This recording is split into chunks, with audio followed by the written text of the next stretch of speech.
भाई साहब, ये मेडिकल कोडिंग क्या होती है? सर मेडिकल कोडिंग हम बेसिकली यूनाइटेड स्टेट्स के हॉस्पिटल के लिए करते हैं, अमेरिकन हॉस्पिटल के लिए। अच्छा। उसमें क्या होता है कि सर जो भी पेशेंट डॉक्टर के पास जाता है, एक तो उसके पास डायग्नोसिस होगी, कोई बीमारी होगी तो वो जाएगा, और जब वो डॉक्टर के पास जाएगा तो उसको कोई ट्रीटमेंट दी जाएगी। तो एक डिजीज और एक ट्रीटमेंट। तो WHO ने एक बनाया हुआ है डायग्नोसिस की किताब, जिसे हम कहते हैं ICD-10, ICD international classification of disease. तो सर आपको हैरानी होगी कि हमारे शरीर में 70,000 टाइप की बीमारियों की ऑलरेडी लिस्ट WHO बना चुका है। 70,000 कोड है सर उस लिस्ट में, और ये अलग अलग बीमारियां और हर बीमारी का एक कोड है सर। और उसके बाद उस बीमारी की ट्रीटमेंट होगी, ट्रीटमेंट की एक अलग किताब है, जिसे हम जो अमेरिकन मेडिकल एसोसिएशन मैनेज करता है। तो एक नए तरह का काम है इंडिया में सर। ये जो पूरा रिपोर्ट डाटा आता है, मेडिकल रिकॉर्ड्स हमारे पास आते हैं, डिस्कस नहीं कर सकते आप मेडिकल रिपोर्ट किसी से, किसी पेशेंट के, तो काफी कॉन्फिडेंशियल वहां पे रूल्स हैं। तो वो रिपोर्ट हम देखते हैं और उस रिपोर्ट को पूरा पढ़ते हैं, समझते हैं, और उस पे हम उसके ट्रीटमेंट का कोड और उसके बीमारी का कोड डालते हैं। और फिर ये सूचना जाती कहाँ है? ये सूचना सर, इस सूचना के दो काम हैं, जो आई थिंक 30-40 साल पहले उन्होंने एक बहुत अच्छा हेल्थ केयर सिस्टम डेवलप कर लिया था।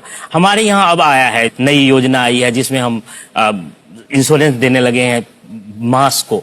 तो उस योजना में क्या है सर कि उसमें वो कोड जब जाती है तो वो कोड एक्चुअली इंश्योरेंस को समझ में आता है। तो उससे सर फायदा ये है आपका कि जो ट्रीटमेंट है उसका एक कोड है और उसकी एक डॉलर वैल्यू है, उसका एक रेवेन्यू है उस कोड का। अच्छा, ये डॉलर वैल्यू कौन लगाता है? डॉलर वैल्यू हर कोड के साथ एसोसिएटेड है। बनाता कौन है उसका? ये वही अमेरिकन CMS बनाती है, general centre for Medicare and Medicaid services.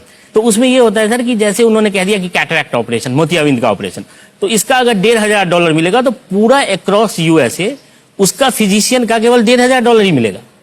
तो वो जो डिफरेंसेज होने अलग अलग हॉस्पिटलों में होते हैं वो कम हो जाते हैं, बंद हो जाते हैं। तो सबसे बड़ा फायदा पेशेंट का ये हुआ कि वो ये नहीं है कि मैं ये ऑपरेशन कराने जाऊंगा तो पता नहीं कितना बिल आएगा, ये नो कि ये भाई कॉमन सिस्टम है। हॉस्पिटल का फायदा ये हुआ सर कि उसको पता है कि मैंने ये सर्विस दी है तो इतना रिइंबर्समेंट तो मेरा, इतना पैसा तो मेरा आएगा। और मैंने सुना है कि अब इंडियन गवर्नमेंट भी इस दिशा में आगे बढ़ रही है, भारत सरकार वो भी चाहती है कि कोड हो, रिपोर्ट जो हो कोड हो, स्पेशली जो गवर्नमेंट के रिइंबर्समेंट है। अभी जो काफी मैंने कुछ कोशिश भी की है कि अगर हमारी बात उन तक पहुंच जाए, चाहे इस शो के माध्यम से भी, क्योंकि हम उनके लिए 15 साल से अमेरिका के लिए काम कर रहे हैं। सौभाग्य की बात होगी कि अगर देश के लिए कुछ काम हो जाए इस तरह से। जी हाँ, बहुत अच्छी बात है आपकी। ये तभी संभव होगा जब